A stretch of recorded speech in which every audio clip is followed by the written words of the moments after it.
Playground. Hooray! This is the Deron Harris Podcast. Here's your host, Deron Harris.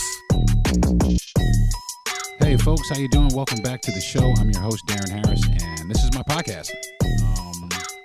How you doing this week? Hopefully everybody's doing well. I'm doing really good. A couple days ago was Juneteenth. I went out and observed. And then I went into my neighborhood, my old neighborhood, my grandmother's neighborhood, and kind of rode around. That was a crutch word. But before I get into all that, I want to check everybody's mental health, especially now. June is Men's Mental Health Month, and it's coming to a close. So I want to make sure that everybody out there is out there trying to seek the help that they need, you know, so they can have a better quality of life. Now, if you need to, you can definitely log on to BetterHelp.com, and you can log on to BetterHelp.com/Deron, and you'll get 10% off. But even though I'm plugging BetterHelp, it's definitely worth the help. It's definitely worth checking out. It's definitely worth it. If you think therapy is out of reach, think again. It really isn't. And with the way that things are these days, I'm willing to bet better than half of us need to sit down and talk to somebody. So if you get around to it, BetterHelp.com, it'll change your life. Trust me. So today I'm talking about Juneteenth, man, and what it's about. Now, of course, I jumped on social media, and there's a lot of vitriol and hate and just, ugh. It's just ridiculous that we can't even celebrate a day without there being some sort of derogatory black mark that people just want to just be negative about it. I've even seen black people be negative about it. But it is very much an important day in the history of this country. It's very important. And sometimes, I mean, it really does pain me too, because sometimes I find that black people don't even know what it is, or they don't celebrate it, or any of that. And the reason they don't is because it doesn't really align with their religious beliefs. So it's not really included. Some people do. Some people recognize it. But I've sat back and watched Juneteenth after Juneteenth after Juneteenth pass, and nobody did a damn thing for Juneteenth. I mean, the other day I heard some music. I was like, oh, I think they're doing something at the park. I went around, the park was empty. It was some guy just sitting in front of his house playing music loud. Okay, I get it. You know, nobody seems to think of it as that important of a day, but it really, really is. Today, I jumped up and went out to shoot some footage to make some content. And I live in a town that is literally 10 miles from a Civil War battlefield, in which the battle was fought, and I've discussed this before on podcasts before, but the battle was fought, and they won that battle. It was the Battle of Olustee. And I went downtown today, downtown Lake City, and there's a monument right in the middle of the park. There's a monument right in the middle of the park, and it has all the names of the Confederate generals and all the Confederate soldiers and the people who died. And they're in a cemetery not too far from downtown, about 3 miles from downtown, and some cemetery down there. And as I stood there in front of that monument, I looked at this thing and I said to myself, thank God these guys didn't win the entire war. Thank God. Thank God. Not that I am a big religious person, because I'm really not. I'm a very spiritual person. I'm not religious. But I was very thankful. And because of that, I went around to my grandmother's house.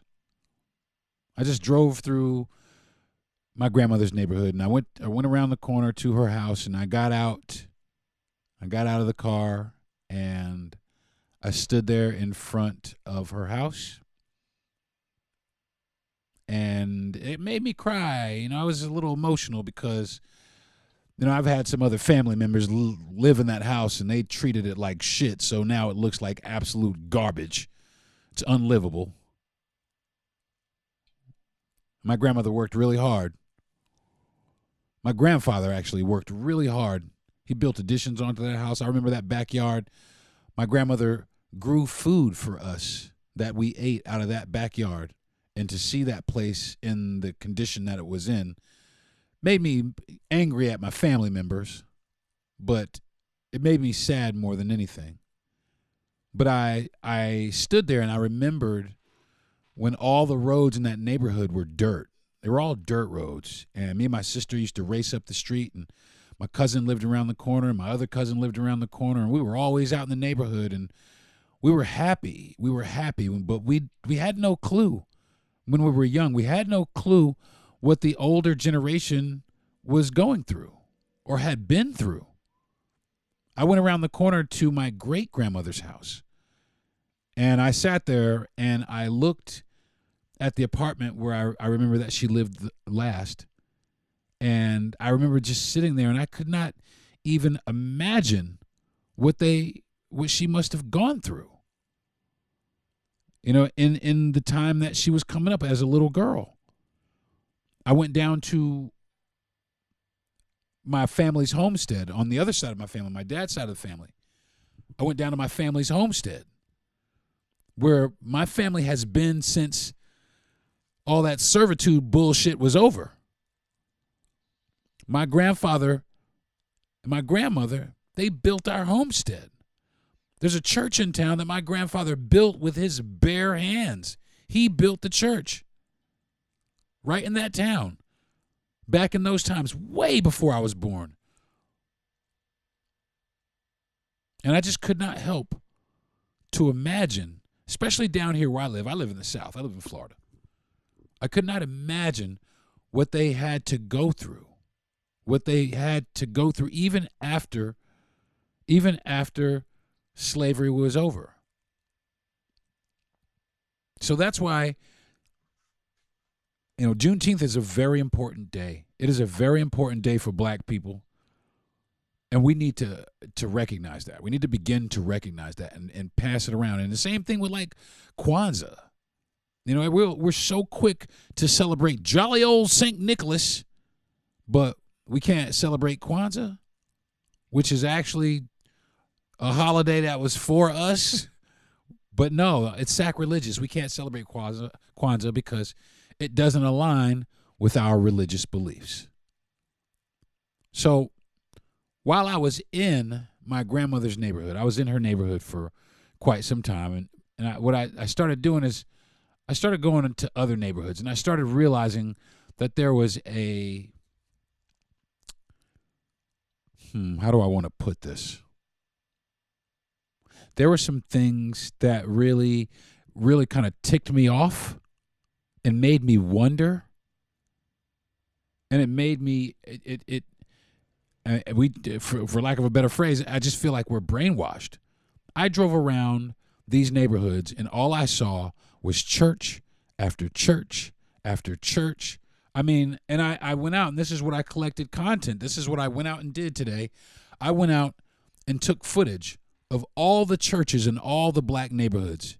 And then what I did is I took footage of all the dilapidated buildings and all the poverty-stricken homes and all the lackadaisical people and that are around these churches, that sit and surround these churches. And people prayed and prayed, and oh, God has released us from our servitude, and only to put us back into this bullshit. I mean, let's face it, folks. It's a lot of bullshit in the hood. We are in the hood. I mean, it's the hood. Crime is fucking high.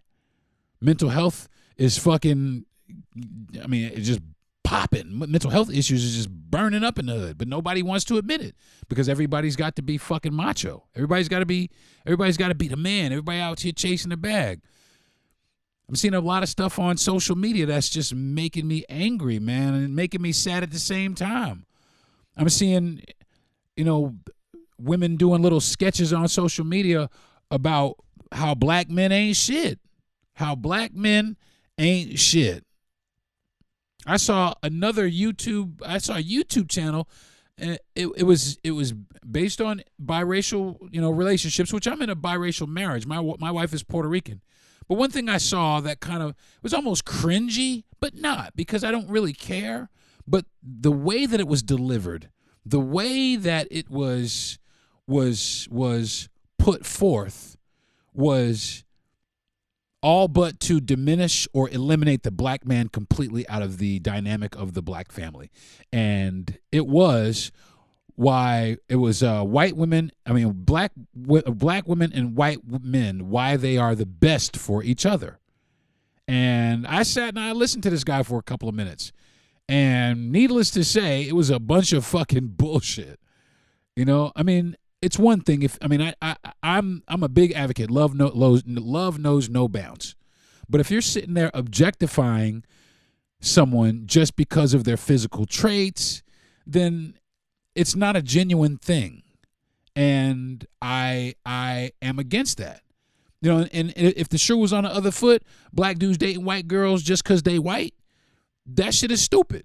I think that is the most stupid shit I've ever heard of in my life. You're dating people you're using people as a fucking status symbol. It's ridiculous. It doesn't make any sense. And it fuels more racial tension between, our respective races. And it really does. It's getting to be now where black women don't value black men.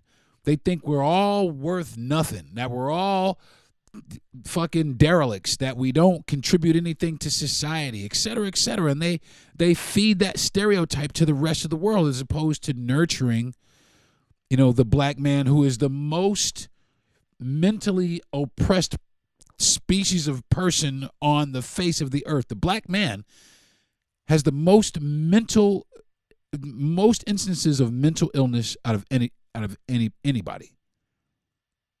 And it's sad that we cannot get our women to help us get by this, but instead they drop us off and they go hitch a ride someplace else. You know what I'm saying? Now, if you know me, you know that I've never been one person to say I'm going to date this particular person, because I've dated every race out there, because I do see color. I do see people's different ethnic backgrounds and their culture and their society. I do see all that, and I respect that.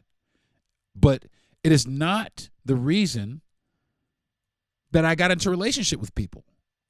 I got into a relationship with people based on who they are as people. So it's never racially motivated, and it should never be that way. But unfortunately, in our country, it's getting to be that way. But on the other side of that, right on the other side of that, black men talking about bitches ain't shit but hoes and tricks. We've been taught that. We've been taught that. It has been indoctrinated into us. And now it's on fucking autopilot. And they just can sit back now. They've passed enough laws. They've made enough legislation. They've curved enough fucking votes in order to set this thing in motion that virtually cannot stop. It will not stop itself. And the fucking thing is, and I say it all the time, we have the knowledge. We know what the fuck is happening, but yet we choose to do nothing about it. So in that, are we really free people? Are we free? Because if you look around, it doesn't really seem like it, especially in the political forum. Right now, we got a couple of candidates trying to be Trump's right-hand man, a couple of Uncle Tom ass motherfuckers out here trying to be Trump's right-hand man without, I mean, one of them even said that black families were better under Jim Crow. What kind of bullshit is that? What kind of bullshit is that, folks? I mean, it's bullshit. It's fucking bullshit is what it is. And I don't understand it. I don't understand our need or something, because it's not my need, our need to feel acceptance. And that's really what it is, to be accepted into a society that once oppressed us, that once had our ancestors, our great-great-great-grandparents out there in fields picking cotton, doing all kinds of crazy shit, beating the shit out of them for all kind of shit, instilling fucking a religion that wasn't indigenous to our people. And I thought about that for a minute. We are so in love with this religion. We are so in love. We wrap ourselves all in it. We drown ourselves in it, and we breathe it, sleep it, eat it every day. But our neighborhoods are suffering. Our communities are suffering. We're reverting. We're having rights taken away from us. There's all kinds of things that are affecting us. And it's a shame because, you know, all these people, they worked their ass off. Some of them never got to know freedom. They were born into servitude and they died in servitude. And that's fucked up. That's fucked up. They could have had different lives. I think about that. All these people, what their lives may have been had they not been enslaved. But can't think about that, can you? Nope. You got to move on past that, because here we are now. But here we are now. You know, right back in the middle of some shit, you know, that's once again perilous for the African culture and the African people, the people of African descent in this country. You know, this election, I'm not going political, but this election is very important to us. Either way, we are going to be greatly impacted. You know, I've talked to several of my white friends, and I've had to, you know, a couple of them I've told, no matter what happens in this country, you're going to be okay. Whether Joe Biden wins or Donald Trump wins, you're going to be okay. We don't necessarily feel that way. There's a lot of people that are a lot of black people that are afraid of what's to come for us. You know, there was a guy who was caught just last week out in Arizona. He was going to go to a concert and shoot up black people, and his motivation was to start a race war. There are people actively trying to start this war because all they want to do is eliminate us. And it's so selfish, and it's so sad how they can just, it's just heartless. It really is. It's heartless. They enslave us. They force us to build a country, but then once we're freed, they treat us worse and worse, and because we're just free, because they don't think that we should be free or should have been freed. It's hard to sit there and imagine that. But as I sit here in today's climate, all I do is see that shit. All I see is that ideology and that mentality. Because we understand and we know what these parties stand for. We really know what these parties stand for. We really do. And it's unfortunate that it has to be that way. But it's just become the norm. It's just become common knowledge that these parties, the way that these parties operate. You know, it's just been, fucking Republican after Republican after Republican since fucking Nixon that have just done nothing but try to fucking bring about the demise of black people, black cultured, black society at any cost. At any cost. At any cost. They don't repair infrastructure. They use substandard materials when constructing places for us to live. They put all kinds of crazy polluted shit in our neighborhoods that give us all kinds of sicknesses that we battle to this day, that we have more of than any other group of racial group of people. But we are resilient, and we keeping on. We keeping on. And that is what it's about. It is about the resilience of our race. It's about the resilience of black people. It is about the testicular fortitude of the people. And now I'm going to tell you what. We were enslaved, but motherfucking we showed up every fucking day and did the damn thing about it. We banged it the fuck out every single day. Every day. Turning my pain into purpose is pretty much what I have done to start this foundation. In August 2020, after the death of George Floyd, Bridget Floyd and other family members established the George Floyd Memorial Foundation in support of the black community. It's going to take more than just us as a foundation. It's going to take the community, the world, to make a change. Fight for racial justice for the black community. Learn how at lovehasnolabels.com. Brought to you by Love Has No Labels and the Ad Council. Now, back to some real ass shit. Hey folks, what's up? Welcome back to the program. Today I'm talking about Juneteenth. But before I get into that, how's your mental health, man? Hopefully your mental health is good. If you need to talk to somebody, like I said in the beginning of the podcast, if you missed it or if you tuned in the middle, you can go to betterhelp.com/Deron and get down with it, okay, folks? Get down and put it out of your head, man. Get it off your chest. But today I'm talking about Juneteenth and what it really means to me, man. What it means to me, and why I celebrate it, and why it should be celebrated by all, and it should be respected. And I said it last segment. The sacrifices that these people put.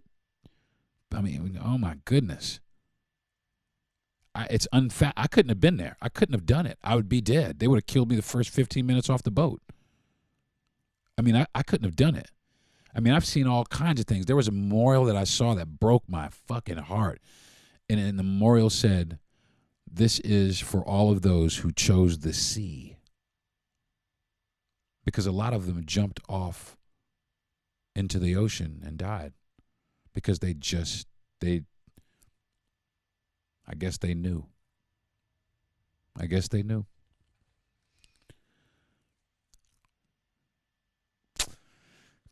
Man, it's heavy because I sit back and I think about all of this stuff. I think about the war, the battlefield that took place down the road here, the battle that took place. I think about, this town that I'm in, and growing up, in this town off and on because my grandmother was here. All of the just wide open, blatant racism that's just been here since I've been a child. I mean, when I was young, I didn't really realize because we were playing red light, green light, going across the street, buying 5-cent gums, drinking knee-high sodas. That's what we were doing. We didn't know.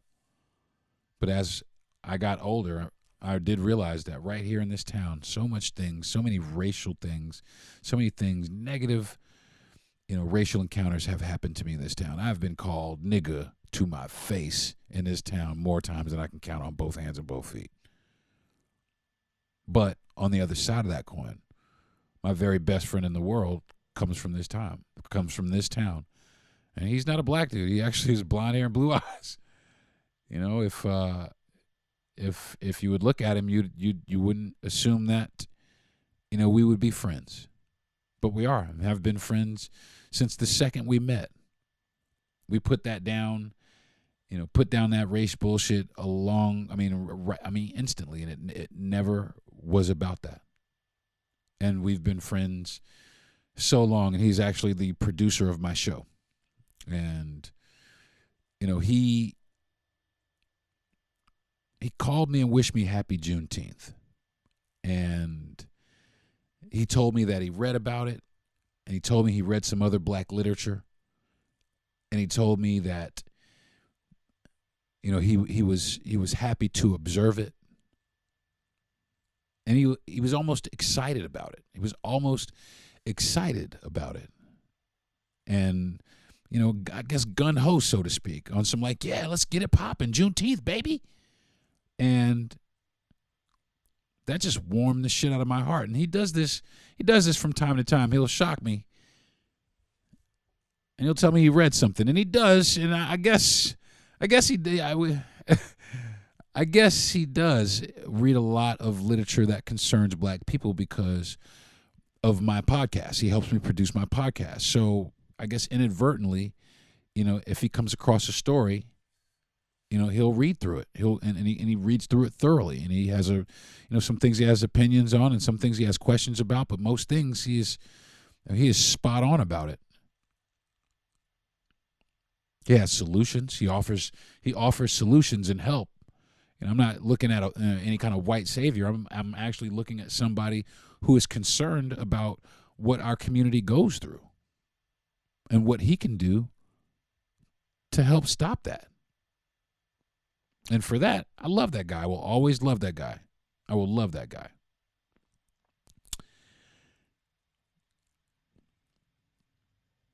It wasn't always bad here. I didn't always have a bad time here. I was able to cross a lot of thresholds here.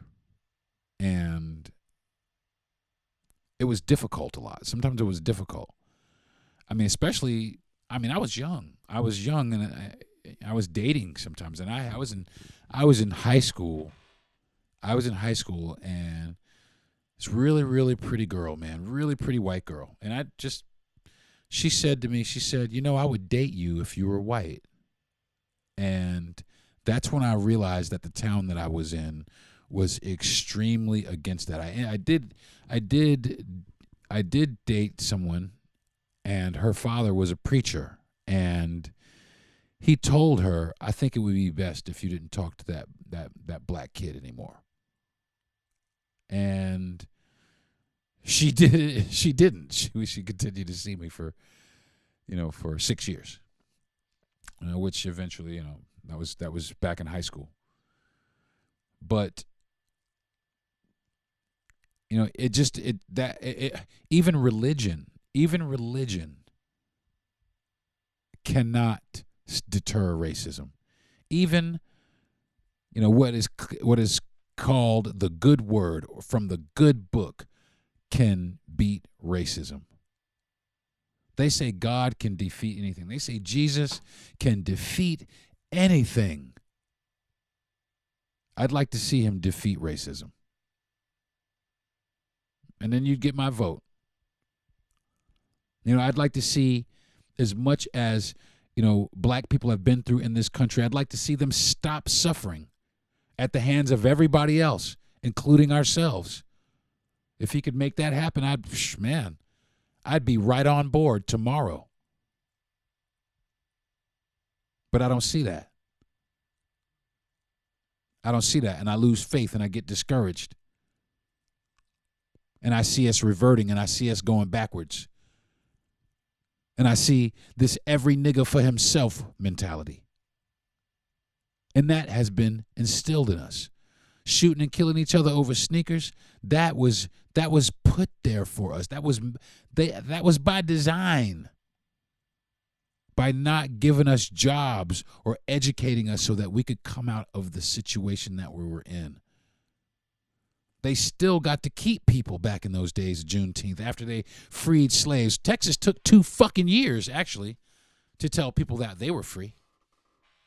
2 years. 2 years, conniving bastards. Dirty motherfuckers. 2 years. Free labor, extra free labor. But it didn't stop there, though. It didn't stop there. They made loitering and vagrancy crimes. And slavery was abolished unless you were a convict or you were jailed. And then they were able to work you indefinitely. for the crime of vagrancy, for the crime of loitering. And what did they do? They arrested black men for standing around trying to get jobs. They're standing there trying to get a job. So what they do? No, you can't have these jobs. These jobs are going to these guys. But we're going to arrest you for standing here. What'd they do? Put them back in jail. And here we go. The prison population went from being like 90 some odd % white to being like, you know what it is today? It's nigga cities. That's all it is. It's nigga cities. And they're building more of them. More and more and more. And they're getting ready. Watch out. Because they're getting ready to pass a whole bunch of fucking laws. Like the first one they just passed. That fucking draft bullshit. Because you know now, if you don't sign up for it, it's a felony. Which I don't fucking get anyway. I mean, it's, yeah, I mean you have to register for selective service anyway, but yeah, from some shit, it's just not right to do. And how do you feel, and how the fuck do you feel about defending a country, you know, especially somebody black like myself, about defending a country that really has never defended you? Never gave a fuck about me. Never gave a fuck about me or people like me. Not on a large scale.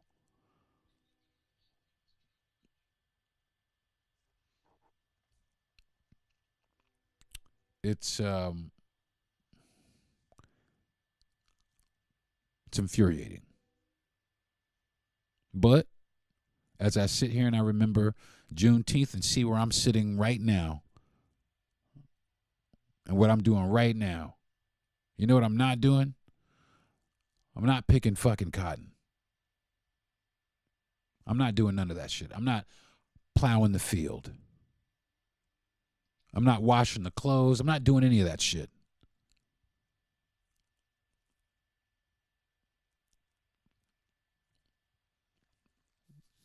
Wow, man.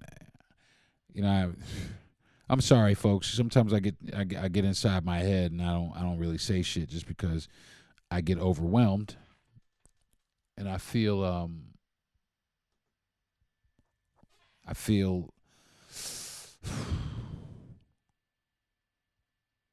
full of emotion and full of, you know, I want to get up and do something. And I want to get up and say something. You know, I want to get up and try and handle some sort of business to get this out to everybody, to make everybody understand and realize that there are important things, important pieces of history that we have to fight for, that we are going to have to continue to fight to teach them. Did you know that in Florida, they went ahead and included the fact, and they're going to teach that slavery was beneficial to black people. They're going to teach that here. They're going to teach that here. And that's, I mean, how the fuck did that happen? And more importantly, how the fuck did we let that happen? Who hasn't gone up to check this motherfucker? To inform him about it. And not for nothing, where are all my rich celebrities? Where are all my rich black celebrities? How come we can't put our own monuments of our heroes up? Why can't we do that? How come there's no monument of Robert Smalls or Robert Smalls Park? How come there's nothing like that we do ourselves, not the fucking city? I don't want the city to take a street called and just name it Martin Luther King. I want us to do something about it. I want us to do something about it. And it's going to start like this. It's going to start, and I'm going to tell you right now how it's going to start. Black women, I'm talking to you right now. Black women, start embracing these black men out here. Start telling them that they can be anything they want to be. Stop putting them down. Stop making them derelicts. Stop calling them baby daddies. Show them some fucking respect. And on the other side of that, black men, treat these women the way that women need to be treated, man. And you'll be surprised what the fuck you get back. You steady running around here like you got some sort of fucking chip on your shoulder. Well, I'm going to tell you what, ain't nobody going to give you shit. Society ain't giving you a motherfucking thing. You're going to have to go out there and get the shit yourself. But as long as you motherfuckers is around here wondering what the fuck is going on with Kendrick and Drake and your mindset is off someplace else, we just going to continue to perpetuate this fucking bullshit. Come on, black people. Make Juneteenth count. Make it fucking worth it. I heard the other day in Texas, there was somebody shot and killed at a fucking Juneteenth celebration. Fuck that. Come on, black people.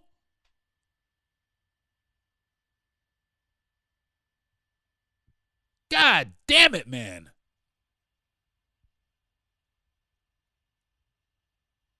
Steady trying to do something good, but we steady got motherfuckers out there trying to fuck us up. I wish I had a fucking million legs with a million feet so I could stuff my fucking foot up your asses.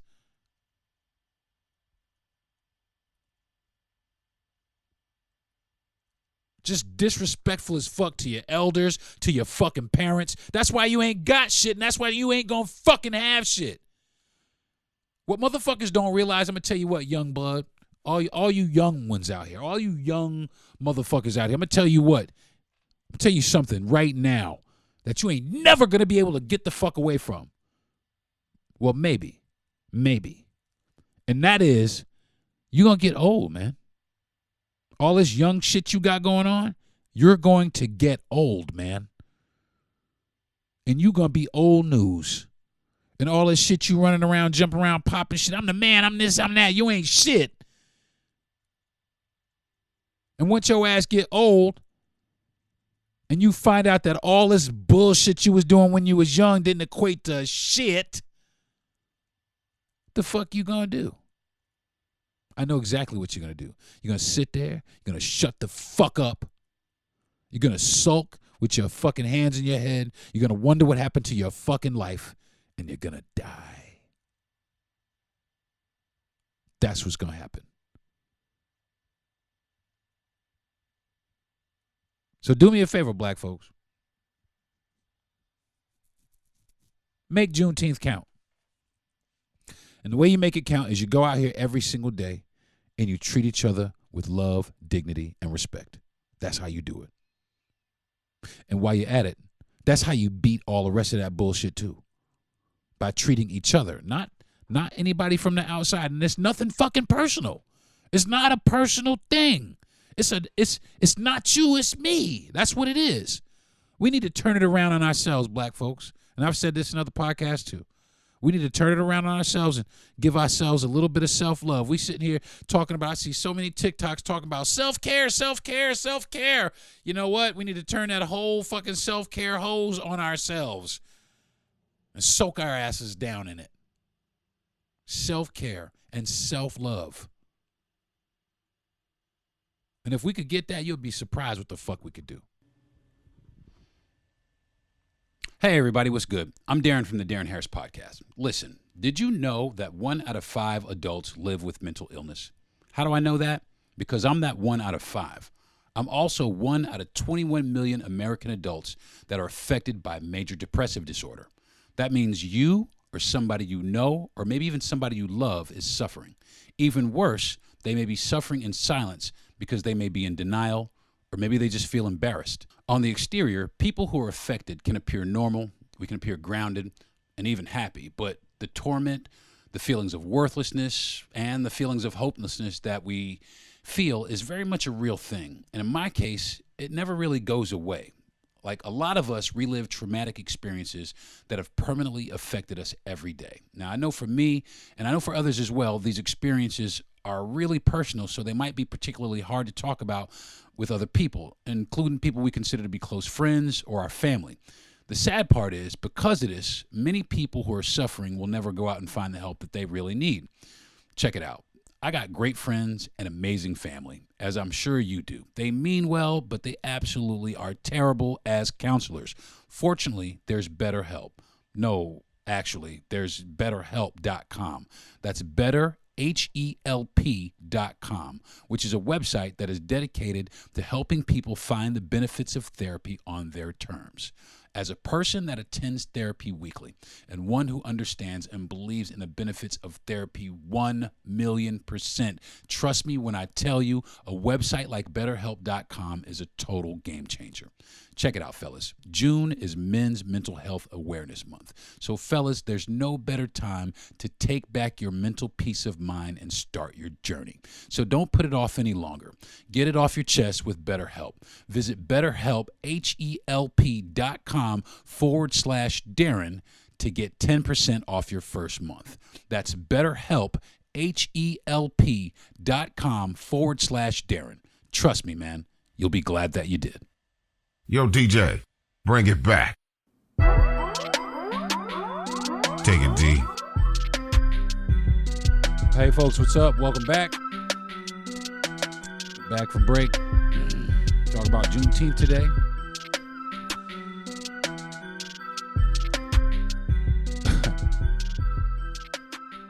They don't celebrate this day in Africa because it's different. It's different. I really would like to know what they celebrate. How do they commemorate and how they celebrate their struggle, the things that they went through? I really would like to know that. And I want to tell these people that are out here in Africa that my heart is with you as well. My heart is with all of you as well and all of your ancestors that had to struggle and be colonized on their own soil.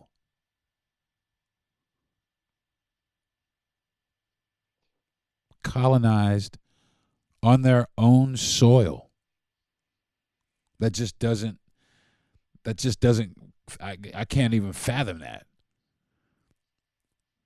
So, listen, folks, and this is everybody. This is black folks, white folks, everybody.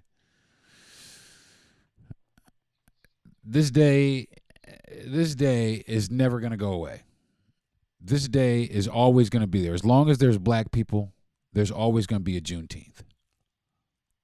And I'm going to always celebrate it. And everybody should start celebrating it because it really is part of American history. And not only that, it's a good part of American history. I mean, America's got a lot of bad, let's face it. But this right here, especially back in those days, and I know that things got bad after that, but this Juneteenth, it was a good day in history for black people. We were freed. We were freed.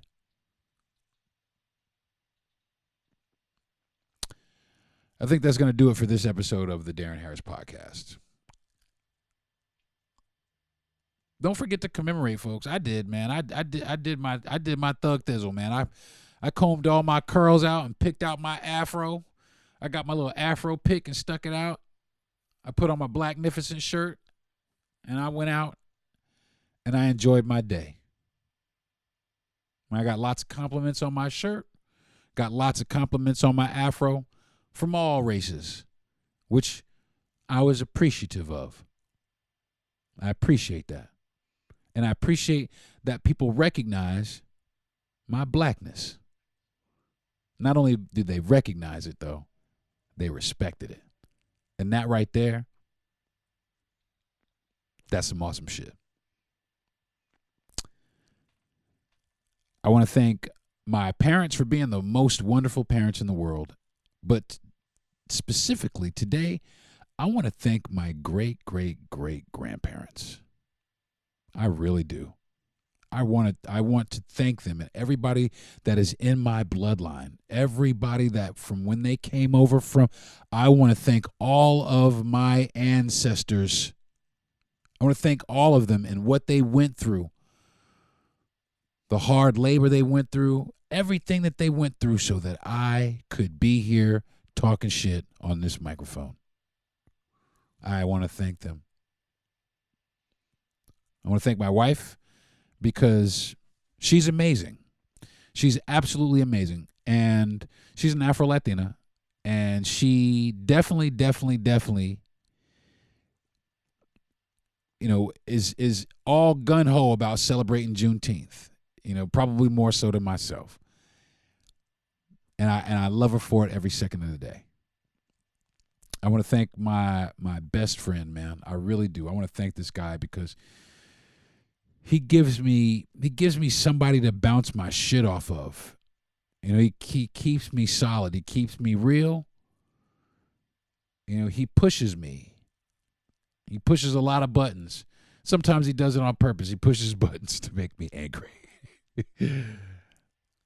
But it does. It lets out a lot of things. And I get a lot of things off my chest, and we discuss a lot of issues concerning race, and every time we're able to meet in the middle and have a wonderful, wonderful time with it. So I want to thank that guy. I also want to thank Gentry Thomas for giving me this platform to do my podcast on. I want to thank last but not least, though, my listeners, everybody who has listened to my podcast and everybody who's listening to my podcast currently. I hope I'm giving you guys some value. And I do try. I try very hard to give you something that you can think about, that will stay with you. And I want to thank you for sticking around and giving me that audience. And I promise I will try to give you guys better content every single day. So next week, I do know what's going to be going on. I have a guest. I have a guest. I'm not going to tell you his name though, because I didn't look it up. So I'll see you guys next week, man. And it's going to be a good guest. It's a good guest. It's a celebrity from television. I'll give you that hint right there. How about that? So, but until next week, folks, I love you all, man. Have a good week. Peace.